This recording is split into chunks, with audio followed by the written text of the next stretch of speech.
Hello students, welcome to Grade B online learning platform. So today in this video, I will teach you that how to check your descriptive answers using artificial intelligence. Means कैसे आप evaluate कर सकते हैं, how to evaluate your descriptive answers. बहुत सारे student face कर रहे थे चैलेंज क्योंकि देखो किसी कोचिंग के लिए भी इम्पॉसिबल चीज है ये कि सभी स्टूडेंट्स के सभी टॉपिक्स के क्वेश्चंस को एवेल्युएट किया जाए। बहुत टफ टास्क है क्योंकि सपोज 50 टॉपिक हमारे आरबीआई ग्रेड सिलेबस में 50 टॉपिक्स के 1000 सब्सक्राइबर है सपोज। तो 1000 के 1000 subscriber if will start writing descriptive 50,000 question हो जाएंगे तो इम्पॉसिबल चीज हो जाती है ये डिस्क्रिप्टिव एवेल्युएशन करना सभी टॉपिक्स का सभी क्वेश्चंस का। तो जनरली फेज 2 के ही मॉक्स मिलते हैं आपको। वो थोड़ा प्रैक्टिकल भी है क्योंकि फेज 1 में मोस्टली क्राउड फिल्टर हो जाता है, तो फेज 2 के स्टूडेंट्स कम होते हैं तो उस टाइम पे मॉक्स को इवेल्युएट किया जाता है। बट अभी से बहुत डिफिकल्ट है कि सारे स्टूडेंट्स के मॉक इवेल्युएट किए जाएं, तो इसीलिए मैं सजेस्ट कर रहा हूँ I will teach you that how to evaluate your answers using artificial intelligence. तो सबसे इंपॉर्टेंट चीज इज प्रॉम्प्ट। आपको प्रॉम्प्ट पता होना चाहिए कि क्या लिखना है एवेल्युएट करने के लिए। और आजकल आपने देखा होगा प्रॉम्प्ट में तो एजु मतलब डिग्री होने लग गई है, प्रॉम्प्ट इंजीनियरिंग जिसे कह रहे हैं कि आर्टिफिशियल इंटेलिजेंस के लिए आपको क्या लिखना है, वो कमांड क्या देनी है जिससे कि आपका क्वेश्चंस को सही से एवेल्युएट करे। तो ये मैंने एक निकाला, ये भी मैंने किससे पूछा था, मैंने एआई से ही पूछा था, मतलब आर्टिफिशियल इंटेलिजेंस से ही पूछा। जो सॉफ्टवेयर्स हैं उनसे ही पूछा था कि इस डिस्क्रिप्टिव राइटिंग के लिए क्या बेस्ट प्रॉम्प्ट रहेगी। तो ये भी मैंने आर्टिफिशियल इंटेलिजेंस का यूज करके ही पूछा था। उसके बाद जो हम आर्टिफिशियल इंटेलिजेंस का हमने दो तीन का नाम सुना है मेनली, बार्ड था जो अभी जेमिनी का नाम, इसका नाम जेमिनी हो गया है। Bard has been change to Gemini, means नाम name of Bard has been change to Gemini. Second thing is Microsoft का है को पायलट, एक चैट जीपीटी और जेमिनी ही फेमस है mainly. But I will suggest you Gemini, थोड़ा मुझे सही लगा, मैंने तीनों का एनालिसिस किया क्योंकि इसमें थोड़ा डेटा लेटेस्ट ये पिक कर लेते हैं क्योंकि गूगल से लिंक्ड है। उसमें चैट जीपीटी का जो शायद थोड़ा ओल्ड डेटा है चैट जीपीटी के पास। तो सबसे पहले ये पॉइंट लिख दिए मैंने, जो प्रॉम्प्ट मैंने बताया था कि जो हमें कमांड देनी है। और ये जो कमांड हमें है ये यहाँ पे लिखनी है, मैंने पहले ही ऑलरेडी लिख रखा है, एंटर ए प्रॉम्प्ट हियर, ठीक है, यहाँ पे लिखना है आपको। और ये मैं टेलीग्राम में भी शेयर कर दूंगा ये प्रॉम्प्ट कि क्या लिखना है। फिर उसके बाद क्वेश्चन, कि क्वेश्चन इज, देख सकते हो question is what do you understand by food security, discuss various government steps taken to ensure food security in India, answer है। फिर इसके बाद आंसर जो स्टूडेंट ने दिया था, तो मैंने ये नाबार्ड के जो डिस्क्रिप्टिव मॉक सबमिट की थी कुछ टाइम पहले स्टूडेंट्स ने, तो वही पिक किया है। और क्वेश्चन मैं आपको शो कर देता हूँ कि स्टूडेंट ने जो क्वेश्चन लिख रखा है वो क्या है। ये क्वेश्चन था हमारा, what do you understand by the food security, discuss various government steps taken to ensure food security in India. तो स्टूडेंट ने ये आंसर लिखा हुआ है, वेरियस स्टेप्स टेकन, एमएसपी के बारे में लिखा है, वेरियस स्टेप्स टेकन में एमएसपी है, बफर स्टॉक है, और पब्लिक डिस्ट्रीब्यूशन सिस्टम के बारे में लिखा है, public distribution system, input subsidies, risk diversified, irrigation, promoting crop diversification, ये सब मेंशन किया हुआ है। साथ में वे फॉरवर्ड भी लिखा है। अब हम चेक कर लेते हैं कि एआई ने क्या आंसर दिया है, इसका कैसे फीडबैक दिया है। कि आंसर, पहला हमारा पॉइंट था जो हमने प्रॉम्प्ट लिखा था, does the answer stay true to intent and scope of the original question. The original question ask for the recent government steps, मतलब इसने कंसिडर किया है कि जब भी ऐसा क्वेश्चन आए कि what are the steps taken by the government, तो हमें उसमें रीसेंट गवर्नमेंट स्टेप्स ही लिखने हैं। इसने जेनरिक स्टेप्स लिखे हैं, जैसे एमएसपी काफी लंबे समय से इंप्लीमेंट हो रहा है, पीडीएस सिस्टम के बारे में लिखा है, फसल बीमा योजना, कृषि सिंचाई योजना, और डायरेक्टली लिंक नहीं किया है फूड सिक्योरिटी से। जैसे कि हमारा इसमें एक सजेशन देख लेते हैं क्या क्या इन्होंने सजेशन दिए हैं। जैसे रिसेंट इनिशिएटिव्स का इसने देखो, प्रधानमंत्री गरीब कल्याण अन्न योजना, ONORC, one nation one ration card, देखो कितना अच्छा एग्जाम्पल दिया है, कितना अच्छा सजेशन दिया है, या फीडबैक भी कंसिडर कर सकते हो कि क्योंकि ये डायरेक्टली फूड सिक्योरिटी से लिंक है। प्रधानमंत्री गरीब कल्याण योजना, one nation one ration card scheme है, ठीक है। और कैंडिडेट ने जो मेंशन की थी वो स्कीम थी, देखो इन्होंने पीडीएस के बारे में मेंशन कर दिया था। पीडीएस ठीक है, पीडीएस में अगर आप नेशनल फूड सिक्योरिटी एक्ट के बारे में थोड़ा मेंशन कर दे तो ज्यादा इम्पैक्ट आता, तो ज्यादा अच्छा आंसर होता। जैसे इन्होंने कृषि सिंचाई योजना के ऊपर में लिख दिया और फसल बीमा योजना के बारे में लिख दिया, तो ये थोड़ा ना मतलब आपका जो फूड सिक्योरिटी से रिलेटेड है उतना ज्यादा मतलब डायरेक्टली लिंक नहीं हो रहा है जितना डायरेक्टली लिंक यहाँ पर अगर आप पीएम गरीब कल्याण योजना या one nation one ration card के बारे में लिखते तो वो ज्यादा इम्पैक्ट आता। ठीक है, तो इसीलिए एआई ने ये सजेस्ट किया कि देखो कि आपको पीएमजीकेवाई और ओएनओआरसी का बारे में फोकस करना चाहिए था।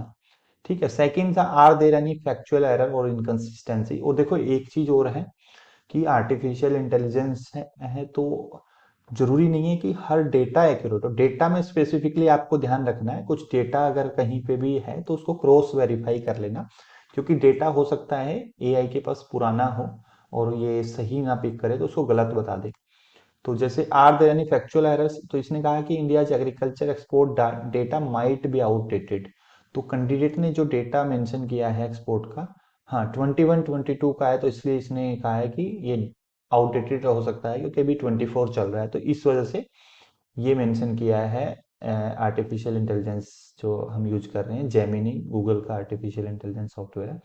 Irrigation coverage and ground water percentage require verification, जो उसमें मेंशन किया है, तो उसको भी इन्होंने कहा है कि क्रॉस चेक कर लेना कि ये वेरिफिकेशन मतलब डेटा जो मेंशन किया है। 52% एरिया अंडर इरिगेशन, 40%, तो ये भी इन्होंने मतलब क्रॉस चेक करने के लिए बोला है, तो अच्छा सजेशन है ये भी। The claim about India becoming third largest economy need justification, मतलब वहां पे इन्होंने मेंशन कर दिया था सिर्फ, the candidate have mentioned about the this and this paves the way for India to become third largest economy. तो थोड़ा डिटेल में नहीं एक्सप्लेन किया, तो इसलिए इन्होंने जो आर्टिफिशियल इंटेलिजेंस ने जो फीडबैक दिया है उसमें लिखा है कि ये नीड जस्टिफिकेशन, थोड़ा और डिटेल जस्टिफिकेशन चाहिए। ग्रामेटिकल एरर्स के बारे में हमने पूछा था, are there any grammatical errors, several grammatical errors or typos need correction like accessible, ये देखो ग्रामेटिकल इमरजेंसी की स्पेलिंग, गवर्नमेंट की स्पेलिंग मिस्टेक है। तो आपको जब भी डिस्क्रिप्टिव राइटिंग लिखते हैं तो आपको ये ग्रामेटिकल मिस्टेक्स का स्पेसिफिकली ध्यान रखना है। बहुत सारी मिस्टेक कर देते हैं हम क्योंकि फास्ट टाइपिंग कर रहे होते हैं, ध्यान नहीं रखते हैं, और प्रूफ रीडिंग बहुत जरूरी है। कई बार गलत जगह टाइप कर देते हैं या बाय चांस क्लिक हो गए कहीं पे टाइप करते करते, तो वो इन चीज़ों का जरूर ध्यान रखना। एक बार प्रूफ रीड जरूर कर लेना, 1-2 मिनट जरूर लगा लेना प्रूफ रीडिंग के लिए, क्वेश्चन लिखने के बाद आंसर सबमिट कर मतलब सबमिट करने से पहले, वाइल मतलब इन फाइनल पेपर आल्सो, जब भी मॉक टेस्ट की प्रैक्टिस करो तब भी। और ग्रामेटिकल मिस्टेक अगर आपको और ज्यादा पूछनी है तो आप एक कमांड दे सकते हो कि kindly tell me the grammatical errors in this paragraph और in this answer. So specifically आप एक कमांड लिख सकते हो कि ग्रामेटिकल एरर्स मुझे बताओ इस पैराग्राफ में, तो ये ग्रामेटिकल एरर्स भी बता देगा कि आपको क्या क्या ग्रामेटिकल एरर्स है। तो ठीक है, ये यहाँ पे इसने थोड़ा सा एग्जांपल दिया है पर डिटेल में नहीं बताया। अगर आप डिटेल में पूछोगे स्पेसिफिकली कमांड देके तो ये ग्रामेटिकल मिस्टेक्स भी बता देगा। Does the answer provide enough details, देखो नहीं, it lacks analysis of effectiveness and limitation of initiatives. ठीक है, एंड इम्पोर्टेंट मतलब इफेक्टिवनेस कैसे जो इनिशिएटिव्स हैं वो कैसे मतलब इम्पैक्ट करेंगे और उनकी लिमिटेशंस क्या है वो नहीं मेंशन की थी तो क्वेश्चन में, तो इन्होंने फीडबैक दिया है। इंपॉर्टेंट एस्पेक्ट्स लाइक, देखो नेशनल फूड सिक्योरिटी एक्ट की बात नहीं की इन्होंने। जब फूड सिक्योरिटी के बारे में लिख रहे हैं, हम इंडिया से रिलेटेड है, तो नेशनल फूड सिक्योरिटी एक्ट सबसे इंपॉर्टेंट चीज थी, वो मिसिंग थी। तो बहुत अच्छा सजेशन दिया है एआई ने। और फूड वेस्टेज के बारे में भी नहीं लिखा, तो फूड वेस्टेज बहुत होता है, तो एक इम्पोर्टेंट इश्यू है, कंसर्न है। तो ये सब चीजें देखो, आपको देखो बहुत सारे कैंडिडेट मेंस लिखते हैं, तो आपको कुछ यूनिक आंसर लिखना है, कुछ डिफरेंट लिखना है ताकि आपको दूसरे कैंडिडेट से ज्यादा मार्क्स मिले। तो ऐसी चीजों का ध्यान रखना है। जैसे इन्होंने सजेस्ट किया है क्लियरली कि नेशनल फूड सिक्योरिटी एक्ट और फूड वेस्टेज के बारे में लिखना चाहिए था। ये स्कीम मिसिंग थी, प्रधानमंत्री गरीब कल्याण योजना, one nation one ration card. ठीक है, फिर नेक्स्ट है, does the answer capture your attention, hold your interest, no, the factual nature and lack of analysis might not be engaging. ठीक है, तो वो आंसर है, वो उतना एंगेज करने वाला नहीं है, इंटरेस्टिंग नहीं है। जैसे कि मैंने बताया कि ये चीजें मिसिंग है, नेशनल फूड सिक्योरिटी एक्ट नहीं है, गरीब कल्याण अन्न योजना के बारे में नहीं मेंशन किया गया, one nation one ration card के बारे में नहीं मेंशन किया गया। ठीक है, तो इस वजह से डाटा ऑन माल न्यूट्रिशन, देखो फूड सिक्योरिटी से बात थी तो मिल न्यूट्रिशन के ऊपर में हम मेंशन कर सकते थे, फूड प्रोसेसिंग सेक्टर की भी बात कर सकते थे, या इंडिया का जैसे और भी एग्जांपल्स हैं, जैसे multi dimensional poverty index, global hunger index की बात कर सकते थे, ग्लोबल फूड सिक्योरिटी इंडेक्स आता है तो वो भी मेंशन कर सकते थे। तो इस तरह की चीजें इन्होंने लिखा है कि ये सब मिसिंग है। ठीक है, to accurately answer the latest version of the question you will need to, ठीक है, ये देखो इन्होंने और भी सजेशन किया है कि डिटेल में आपको ये करना है। और जैसे कि ये स्कीम्स तो ऑलरेडी बताई थी, support your claims, data from official sources like FAO, food and agriculture organization से, नीति आयोग, गवर्नमेंट वेबसाइट्स का इन्होंने रेफरेंस दिया है। ठीक है, emerging challenge like climate change का, water scarcity, food waste management, ये सब का आपने मेंशन नहीं किया था, ये चैलेंज मेंशन कर सकते हो। नेशनल फूड सिक्योरिटी एक्ट के बारे में, प्रूफ रीड के बारे में सजेशन किया, जैसे मैंने बोला कि प्रूफ रीड करो टू एलिमिनेट ग्रामेटिकल एरर। तो आप इसको एक प्रॉम्प्ट भी दे सकते हो कि अगर आपको ये आंसर पसंद नहीं आया है तो इससे आप पूछ सकते हो गूगल के जो सॉफ्टवेयर से कि क्वेश्चन ये है, आंसर ये है। मैं कॉपी कर लेता हूँ, देखो, काइंडली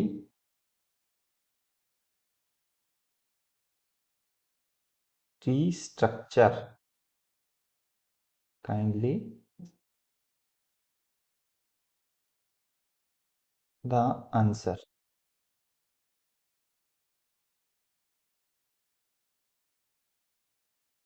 ठीक है, मैंने ये एंटर कर दिया है, देखते हैं क्या आंसर देगा। कैसे रीस्ट्रक्चर द आंसर, रीस्ट्रक्चर ही लिखा है सिंपली, अगर आपको मतलब रीस्ट्रक्चर करना है कि कैसे लिखना चाहिए। तो देखो, ठीक है, फूड सिक्योरिटी के बारे में इन्होंने रीस्ट्रक्चर में लिखा है, फूड सिक्योरिटी की डेफिनेशन है। फिर देखो, PMGKY के बारे में इन्होंने मेंशन किया है, गूगल के आर्टिफिशियल इंटेलिजेंस जो सॉफ्टवेयर हमने यूज किया है। ONRC के बारे में लिखा है इन्होंने, PM किसान के बारे में लिखा है, national mission for sustainable agriculture के बारे में लिखा है। ठीक है, effectiveness evaluation, targeting and efficiency, nutritional deficiencies, climate change, तो ये इन्होंने चैलेंजेस के अंदर में ये सब मेंशन किया है, जैसे leakages and targeting issues with in the PDS, public distribution system में जो सबसे ज़्यादा मेजर प्रॉब्लम है उसके बारे में मेंशन किया है। फिर कंक्लूजन भी लिखा है। ठीक है, और इसने डेटा नहीं लिखा है, तो आप यहाँ पे भी दे सकते हैं कि जैसे कमांड मैंने लिखी थी ना, kindly restructure the answer and include latest data और रेफरेंस। अब देखते हैं कि क्या क्वेश्चन का आंसर देता है ये। तो अगर आपको कोई भी क्वेश्चन जिसका आंसर आप नहीं कर पा रहे हैं तो आप आर्टिफिशियल इंटेलिजेंस से इजीली पूछ सकते हैं, आप जो भी उसमें चाहिए तो आप वो लिख दो कि मुझे लेटेस्ट डेटा, लेटेस्ट इनिशिएटिव्स हैं वो सब मेंशन करके दो, तो वो सब मेंशन करके दे देगा ये। ठीक है, ONRC के बारे में लिखा है, गरीब कल्याण योजना के बारे में लिखा है। ठीक है, अब इसने थोड़ा सा चेंज कर दिया है। ठीक है, जितनी बार भी आप कमांड दोगे उस अलग आंसर, और दो तीन आंसर देता है, जैसे कि एक ये दिया था, एक ये है।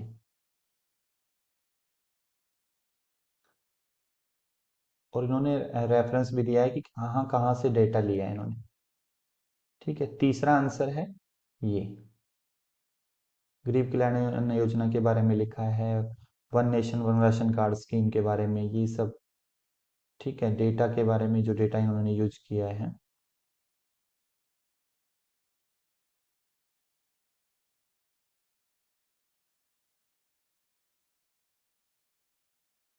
ठीक है, तो ये सब, और अब जैसे मैंने बताया था कि ग्रामेटिकल मिस्टेक्स के लिए, ग्रामेटिकल मिस्टेक्स,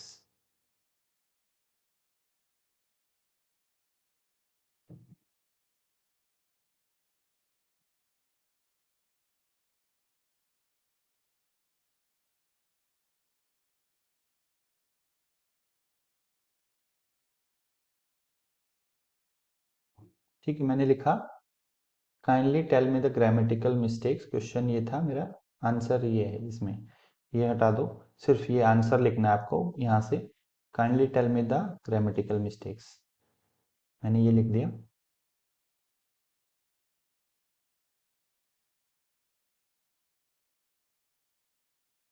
ठीक है, तो देखोगे कि जितनी भी ग्रामेटिकल मिस्टेक्स होगी वो सब यहाँ पे मेंशन कर दी है, जैसे कि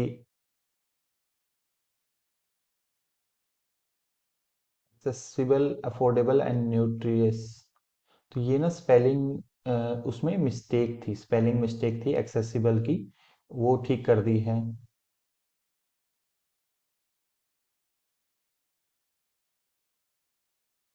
सेंटेंस में कोई करेक्शन थी तो वो मेंशन कर दी है। ठीक है, ये देखो, मिस स्पेलिंग ऑफ इमरजेंसी थी तो वो बताया इन्होंने, गवर्नमेंट की स्पेलिंग थी वो मिस्टेक थी तो वो मेंशन किया हुआ है। ठीक है, तो सारी ग्रामेटिकल मिस्टेक्स भी ये आपको बता देगा, अगर आपको ग्रामेटिकल मिस्टेक्स भी जाननी है कि आपने क्या क्या ग्रामेटिकल मिस्टेक की है, वो भी बता देगा। अगर आपको सपोज इससे ही आंसर चाहिए, तो आंसर वो तो उसने रीस्ट्रक्चर किया था आपके ही आंसर को, अगर आपको चाहिए आंसर तो आप लिखिए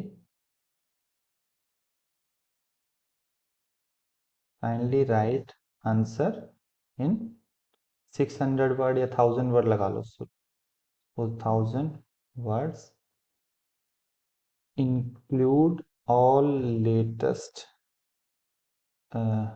data and facts and government initiatives, in schemes और लगा लो, या इनिशिएटिव्स, मैंने ये लिख दिया है। ठीक है, ये लिख कमांड दे दी है।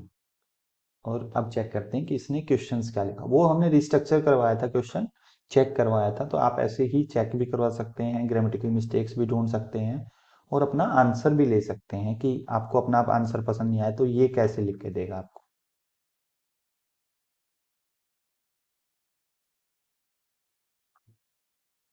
देखो इसने एक अच्छा आंसर लिखा है वैसे तो, लगभग 980 वर्ड में, देख सकते हो कि फूड सिक्योरिटी की डेफिनेशन, फिर रिसेंट गवर्नमेंट इनिशिएटिव्स, इसने ग्लोबल हंगर इंडेक्स का भी रेफरेंस दिया है कि इंडिया इतना रैंक था, तो ये देख सकते हो एक बार, ये सब पर डेटा ना हमेशा चेक कर लेना कि 2023 में इंडिया का रैंक ग्लोबल हंगर इंडेक्स में इतना था या नहीं था, क्योंकि कई बार हो सकता है एआई मिस्टेक कर दे, बट बाकी आपको ना एक सजेशन मिल जाएगा कि वे मिल जाएगा कि आपको कैसे आंसर लिखना है कोई भी, इससे आपका ना इम्प्रूव हो जाएगा डिस्क्रिप्टिव राइटिंग। आपको नहीं आता है कुछ भी लिखना तो आप इस पे ट्राई करिए, आपको बहुत अच्छे आंसर फ्रेम करना सिखा देगा एआई। और बहुत सारे जो स्टूडेंट्स पास्ट ईयर में भी सिलेक्ट हुए हैं उन्होंने इसका यूज किया है, बहुत अच्छे से हेल्प मिली है। और कोई भी क्वेश्चन जिसमें आप अटक रहे हैं, आप इस पे तुरंत एआई की हेल्प लीजिए, वो क्वेश्चन रिस्ट्रक्चर करके दे देगा, आप अपना आंसर यहाँ पे डाल सकते हैं कि उसको कैसे अच्छे ढंग से लिखा जाए। तो ये सब आप ट्राई कर सकते हैं, you can try your self that if you are facing any issue in descriptive evaluation, descriptive writing, if you want to know the answer, you can use this artificial intelligence। और कोई भी, और एक और हम सॉरी क्वेश्चन चेक कर लेते हैं, जैसे कि ये है critically evaluate the status and, question pick कर लेते हैं हम यहाँ से, देखो इसका ये क्वेश्चन है, इसका आंसर जो लिखा हुआ है कैंडिडेट ने वो पिक कर लेते हैं। ये एक सिलेक्टेड कैंडिडेट का ही आंसर ले रहे हैं हम, नाबार्ड में सिलेक्शन हुआ है, तो वो पहले वाला जो क्वेश्चन का मैंने आंसर लिया था उस कैंडिडेट का सिलेक्शन नहीं हुआ है, क्योंकि उसमें देख सकते हो आप बहुत सारी इंपॉर्टेंट चीज़ें नहीं लिंक थी। तो ये सब आपकी आंसर राइटिंग में, मतलब मार्क्स में भी मैटर करती हैं ये सब चीज़ें ना, आपको कैसा आंसर लिखा है। तो एक बार चेक कर लेते हैं हम, ये इसने क्वेश्चन है,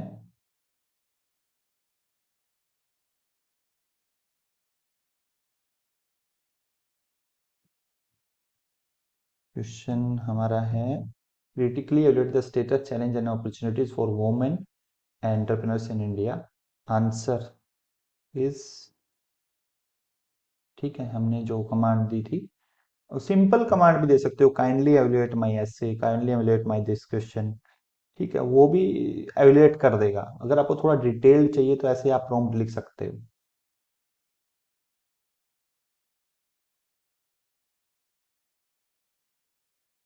तो इन्होंने भी सजेशन भी दिया है थोड़ा बहुत, इसमें ज़्यादा वो नहीं बताया, बट थोड़ी थोड़ी चेंजेस, थोड़े थोड़े मतलब फीडबैक, थोड़ी कुछ मिस्टेक्स हमेशा मतलब सजेस्ट करेगा, रिकमेंड करेगा आपको, ठीक है। वो आप देख सकते हो।